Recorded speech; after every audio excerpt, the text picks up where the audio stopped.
on your side. A vision of two cities.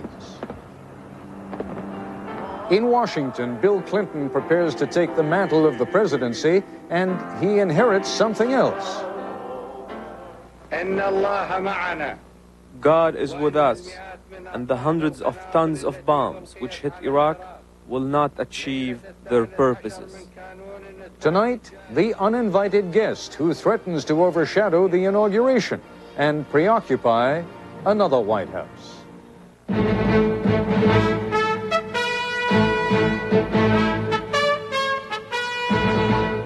This is ABC News Nightline. Reporting from Washington, Ted Koppel. If all of this seems a little familiar, it should. In January of 1981, as the inauguration of Ronald Reagan drew near, the outgoing president, Jimmy Carter, worked frantically around the clock to bring about the release of 52 American hostages who had been held for more than 440 days by the government of Iran. Carter wanted desperately to have those hostages released on his watch. His adversary, the Ayatollah Khomeini, was just as determined not to let it happen. Indeed, the release of those hostages occurred just after noon on January 20th, 1981, during the very first minutes of Ronald Reagan's new presidency. You should not be surprised, therefore, if something similar happens when the power of the presidency passes from George Bush to Bill Clinton. There is reason to believe that Saddam is ready to make a conciliatory gesture to the United States, but not until George Bush is out of office. It may, as Cokie Roberts now reports, look a little dicey at the moment, but just wait and see if things don't cool down right after the inauguration. The images keep competing. Fireworks over Washington.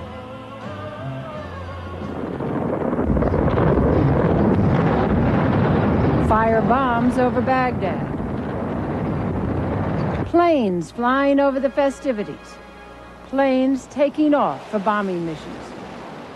Bill Clinton has had to share his moment of triumph with Saddam Hussein. The new president's carefully constructed messages of fresh starts. This is a season for hope.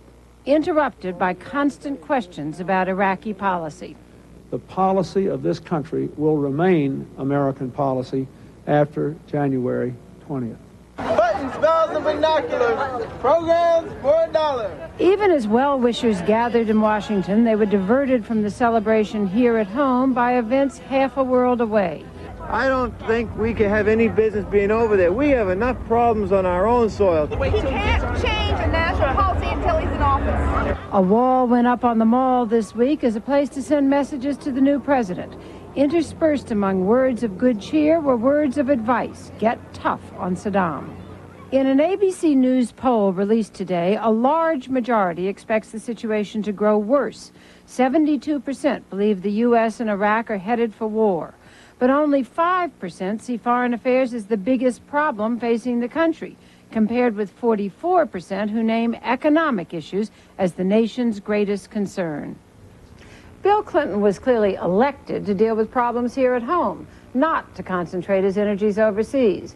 But even before his swearing in, Clinton's learned that the world will not wait, that foreign policy will occupy a split screen with his economic proposals, even if the American people want him to keep his pledge to focus on the economy with a laser-like intensity.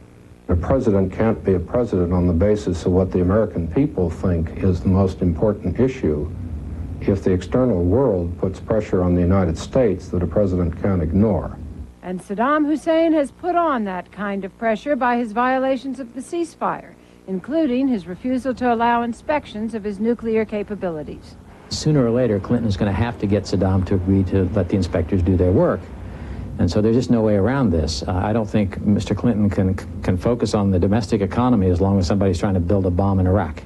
The people who will be advising Clinton about foreign policy don't think he has much choice in the matter of how he handles Saddam Hussein. There were UN resolutions. He is not in compliance with those resolutions. He's an international outlaw, reprobate, pariah, and we can't tolerate non-compliance. That's the context in which we have to deal with Saddam Hussein and Iraq. And any idea that Saddam might change his ways once George Bush leaves office meets with more than skepticism. Before the Gulf War, the Bush administration tried to deal with the Iraqi leader, using him as a counterweight to Iran. After the war, a diminished Saddam appeared useful. And now we're finding out that even the diminished Saddam, you can't be dealt with. I mean, the guy is just somebody you can't deal with. So sooner or later, we're going to have to figure out how to get rid of him. And until then, Clinton has no choice but to get tough, according to David Kay, a former member of the UN team, which initially inspected the facility bombed by the Allies yesterday.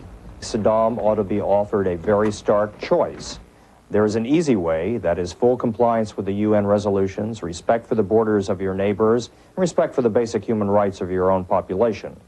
There is a hard way, and that is if you choose to violate the UN resolutions, the borders of your neighbors, and the basic human rights of your own population, I think the action ought to be significant and without warning.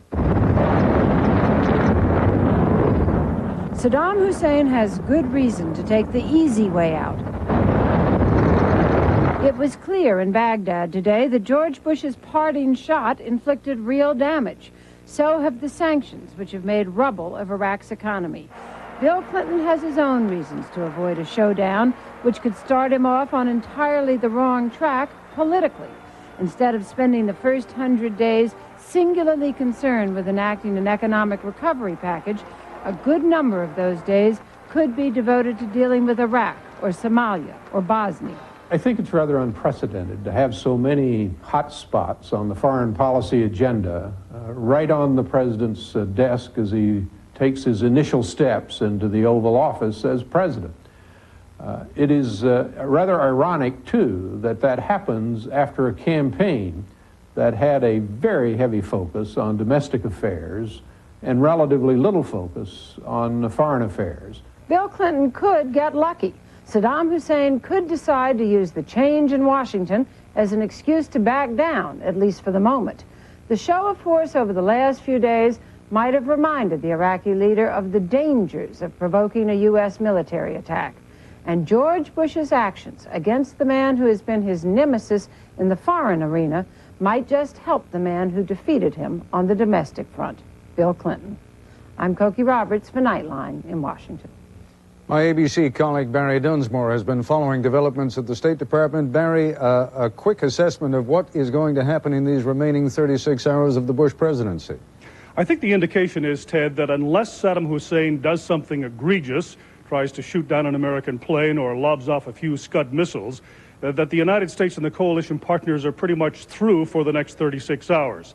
If, on the other hand, he does something, then it's quite possible that Mr. Bush will have one more whack at him. What is it that has caused President Bush to pull back, if indeed that is the right way of putting it?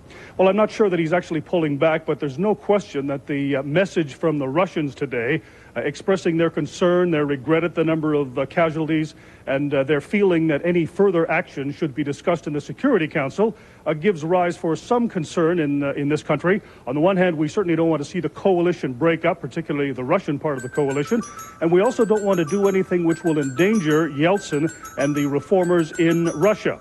They are under a good deal of pressure from the hardliners and the conservatives not to be pushed around by the United States. Those people say that Russia has been rolling over and doing exactly what Washington wants. The foreign minister particularly has been under pressure. So I think there's a feeling here that unless something really has to be done in the next 36 hours, that they might want to give the Russians a break. Barry Dunsmore, thank you. When we come back, we'll be talking with a veteran Middle East reporter who thinks Baghdad may indeed be ready to turn over a new leaf, by a former national security aide who says George Bush's approach is working, and by our own strategic expert on Gulf matters, Anthony Cordesman. This is ABC News Nightline, brought to you by Subaru. A test drive, 6 miles on smooth roads. If I was only driving 6 miles on smooth roads, I'd buy a bike. I'd get in shape. Let me test drive in rush hour traffic so I can see if it'll last like a Subaru. Let me test drive it to snowy Alaska so I can see if it has all-wheel drive like a Legacy. Don't take me around the block. Let's get it to 50 and slam the brakes so I can see if it offers anti-lock brakes like a Legacy. Test drives aren't real. What's real is the money I'm spending. Show me. Tell me. I have the money. I want to know what to drive. These are nice-looking glasses, but they're always slipping. Can LensCrafters help? Yes, they're too big. At LensCrafters, every frame style comes in a range of sizes, so we've got the right size for you. Now my glasses look great and stay put. LensCrafters, better fit for greater comfort in about an hour.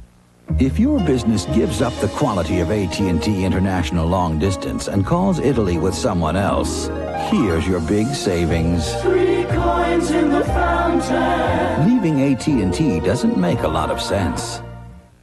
Nursing staff at Baptist Hospital were excellent, and that's very important with a cancer patient. The thought of having to have a mastectomy was traumatic.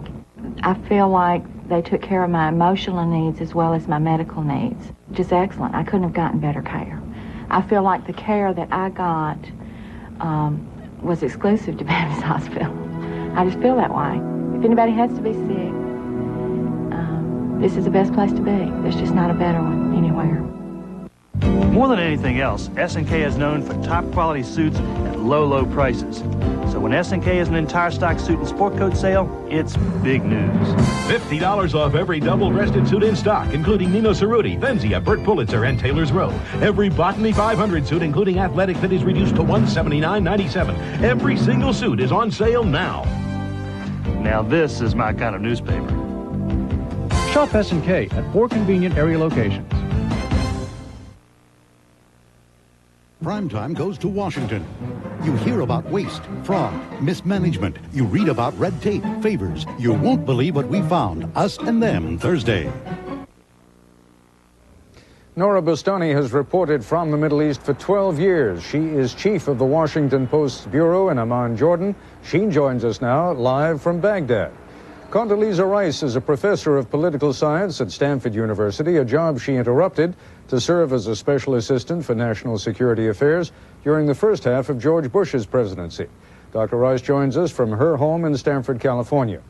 Tony Cordesman was a senior official with the Defense Department. He now serves as a consultant to ABC News. Nora, let me begin with you in Baghdad. I understand the old silver fox Tariq Aziz is sort of dropping little hints that maybe there might be a present in the mail for the new president. What do you think? Well, one thing that came across very clearly during his press conference a couple of days ago was come Wednesday, and we'll cross each bridge as we reach it. There have been a lot of signals from Iraqi officials that they're willing to deal with Clinton on a different basis, and they would like to dialogue and conduct business in a normal manner. I mean, it could be wishful thinking on their part, but I think they mean that they would like to improve relations with Washington. It doesn't mean that their sincerity now is going to prevail once he is in office, or that Saddam Hussein is going to become a choir boy overnight. But I think they feel the pressure. I think that the sanctions are really hurting, and they know that the people can only take that much. They would like things to improve. Condoleezza Rice, let me ask you to pick up on the point that Barry Dunsmore was discussing before. The Russians, for some reason now, are acting a little bit hurt, a little bit offended. What about us? You haven't been consulting with us. And also dropping in the notion that perhaps if Saddam would only behave a little bit over these next couple of days, particularly when the new president comes in, that normalization should be a possibility. What do you think? Well, I think it has to be understood in the context of the larger picture for Boris Yeltsin at home. He is having a great deal of difficulty with the right, the nationalist right, that wants him to stake out a unique policy for Russia, not a policy, as has been the criticism, that is in the hip pocket of the United States. So I think you may be seeing an effort to do that. You have to remember that Iraq was a long-time ally of the old Soviet Union. It was Gorbachev who made a break with that policy to join in the coalition, the UN coalition for Desert Shield and Desert Storm. But I really do think this is simply the Russians saying, we are going to have an independent foreign policy. Listen to us. Remember that we are members of the UN Security Council and that we have to be consulted. I don't think it really signals a shift in Russia's position. Tony Cordesman, that creates the possibility that we may be getting a little bit of reluctance, not only from the Russians, but also reluctance from some of the Muslim countries, including places like Turkey, who may be less inclined to be a part of this anti-Saddam coalition than they were a couple of years ago? I think that's quite possible, Ted, and that brings up the real question, which is where are we headed? Because you talk about normalization, but what does that mean in terms of the Kurds? What does it mean in terms of the Shiites? Can we ever destroy their technical capability and weapons of mass destruction? If normalization simply means that Iraq does its thing and we ignore it, then maybe we can get there. Now, Tony, I am not asking you what you think we ought to be doing. I'm asking you what you think we're going to be doing from what you know of the Clinton administration. If indeed Saddam backs off a little bit, says, yeah, let those UN inspectors come in as sort of a gesture to the new president, do you think that President Clinton and his foreign policy team will nevertheless be as tough as you would like them to be? I don't think they'll be as tough as I would like them to be, but I think they will keep up some elements of that. I don't think that they will allow Saddam to invade the Kurds. I don't think they'll give up on the issue of weapons of mass destruction. I don't think they'll give up on the arms embargo, but you could argue that we've already given up in many ways on human rights. We've given up in many ways on the Shiites in the South. We've given up in many ways on reparations, whether we want to admit it or not. So in some ways, these goals have already been lost. We've just concealed it in rhetoric. Nora Bustani, let me bring you back to the present. We are, in other words, 36 hours away from the inauguration of Bill Clinton. What are the expectations in Baghdad tonight for these last 36 hours? Well, they've had a bad night of bombing 2 days ago, and last night went quietly. They think that maybe this is it. They're going to have to grit their teeth and wait for the inauguration. They think that once Bush is out, everything will improve, or at least it won't be as confrontational, given the fact that the personal vendetta that exists between President Bush and Saddam Hussein will not carry over into the Clinton administration. At least this is very much on their mind, and they keep repeating it. I'll tell you what, let's take a short break, and we will continue our conversation with Nora Bustani, Tony Korsman, and Condoleezza Rice in just a moment.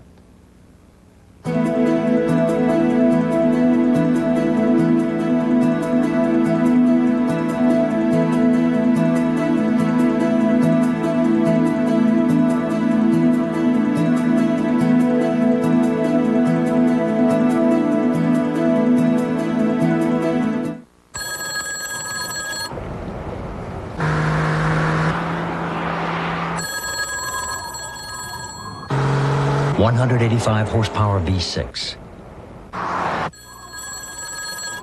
The feeling it gives you on the open road. The 1993 Toyota Camry.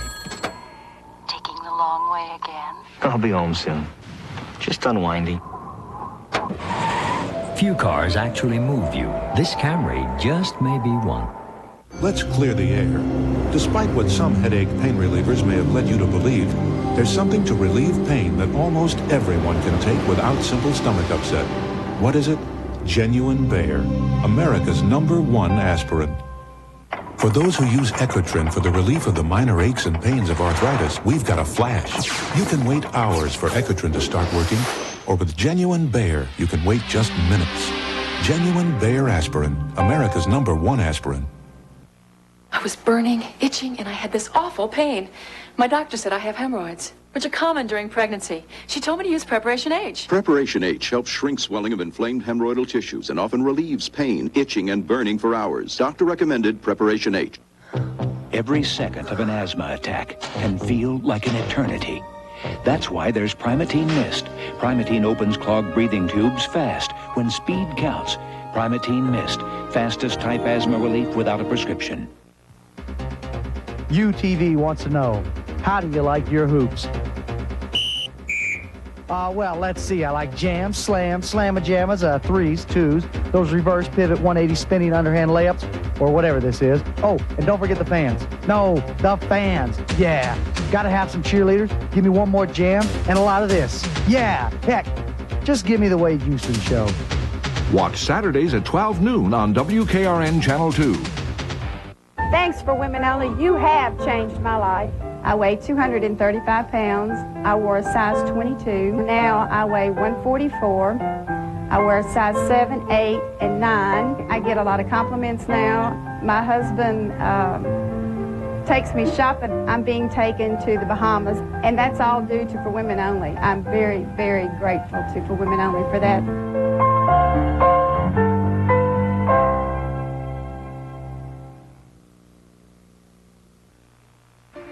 Inauguration 93.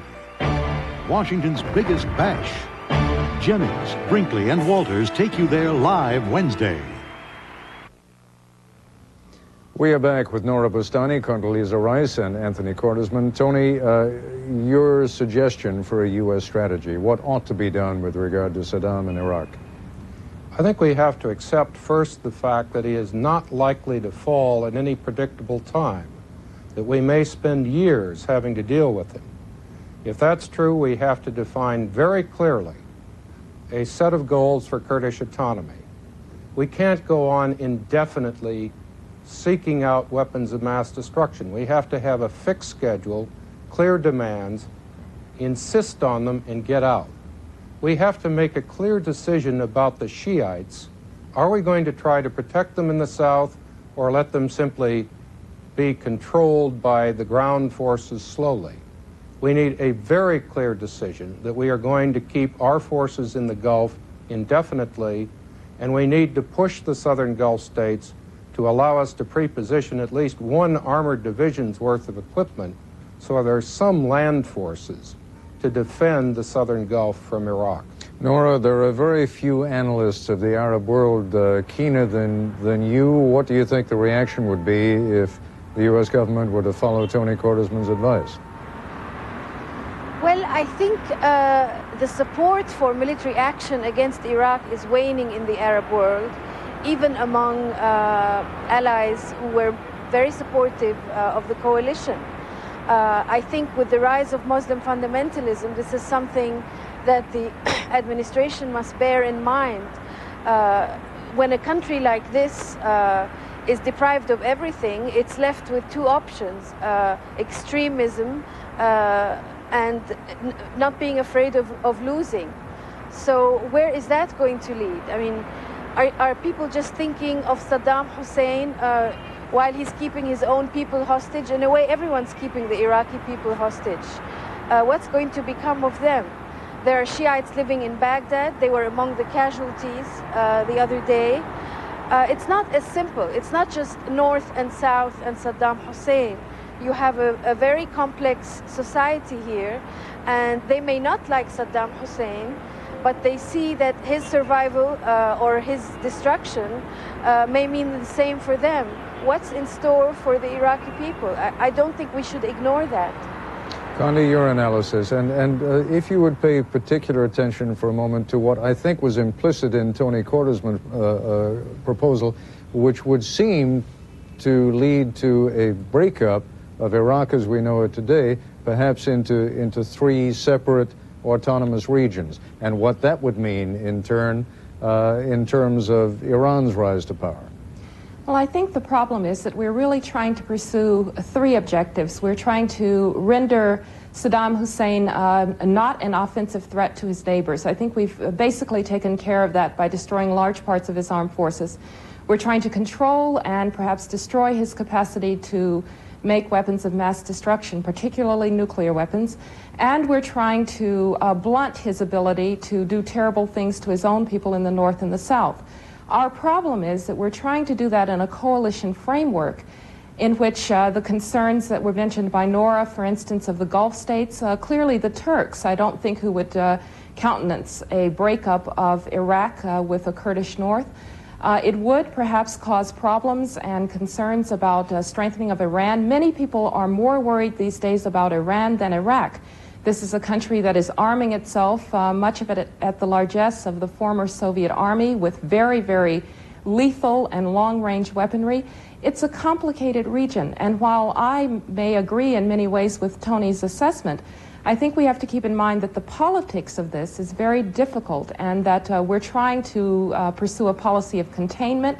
That's always hard, but we may have to settle for half a loaf, not a full loaf. And what would that half loaf entail? I think the half loaf entails, more than anything, making certain that Saddam Hussein's military forces, both his offensive capability against his neighbors and his weapons of mass destruction, are under control. If you can tighten the embargo, it may be that the Iraqi people will decide to do what we cannot do. But I don't think that the United States wants to begin any policy for which there's not support in the coalition, because I don't think that George Bush was willing to try to go it alone, and I don't think that Bill Clinton will be willing to try and go it alone either. Tony, address that last point, if you would. Do you think that America can or ought to afford to go it alone, or does it have to do it in concert with the UN? Well, it has to do it in concert. Now, the UN is a great many nations. What we're really talking about are the key players in the region, particularly Saudi Arabia and Turkey. We have to consider Russia. Britain and France are the key nations joining us in contributing military forces. If we can work out a sustained coalition with them, we can keep a policy together and carry out containment. If that breaks up, then containment fails, and in some ways Saddam Hussein has won. Nora Bustani, the last word is yours. We've got about 20 seconds. Well, one says always that in this part of the world, if you're pushed to the wall, you fight back. I don't know how the Iraqi people can fight back. The sanctions seem to have hurt them the most. One Iraqi doctor told me the other day, "You're blocking us. We have no way out. We have no one to turn to but Saddam." So I think this policy has to be reviewed. In a way, their survival has become equal to that of Saddam Hussein. Nora, forgive me, we've gone way over our time, I'm afraid. I'm sorry to interrupt you, but I thank all of you. Nora, Tony Cordesman, Condoleezza Rice. I'll be back in a moment.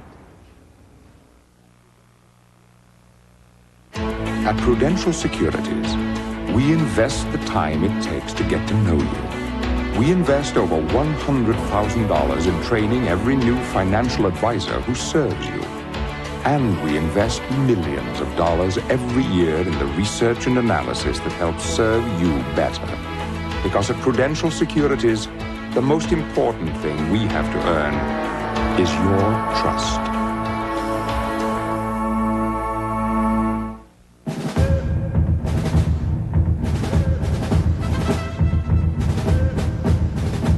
Obviously, there is a new style.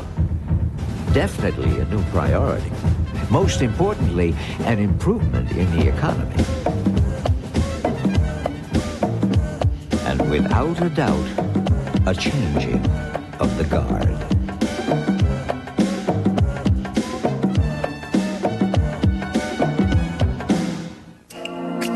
If you give up AT&T quality and call from Phoenix to Dallas with someone else, here's your big savings. Leaving AT&T doesn't make a lot of sense. Are you getting the return you'll need on your retirement savings? Perhaps the one thing worse than dying is outliving your money. Call Prudential Securities. In a special January series on the Believer's Voice of Victory, you need to know how the Word works. So we're going to talk about the working Word. We're going to talk about what makes it work, how to work it. If we keep our attention on the Word of God, even though impossible things come, trouble comes, it doesn't say we won't have trouble. God just said, I'll be with you in trouble. And who's with you makes all the difference. The Working Word during January with Gloria Copeland on the Believer's Voice of Victory. This week, the president who took the bus to the White House takes office, and our Good Morning America buses are on the road again to Washington. Good Morning America inaugural bound this week. And that's our report for tonight. I'm Ted Koppel in Washington. For all of us here at ABC News, good night. Nightline is a presentation of ABC News. More Americans get their news from ABC News than from any other source. Civil Wars is moving to Tuesday. A marriage license is not a license to brutalize and degrade another human being. Isn't it time you see what the press is calling one of the best series on television? Stylish, quality TV. Do I make myself clear? Make your move to Civil Wars Tuesday. Is Charlene's husband still flying straight and level? You mean Bill's a homosexual? Designing Women, Tuesday at 3. We'd never seen anything like him. He was a math machine. How did you learn to draw such neat circles? The Wonder Years, Tuesday at 3:30. Design your afternoon around Designing Women.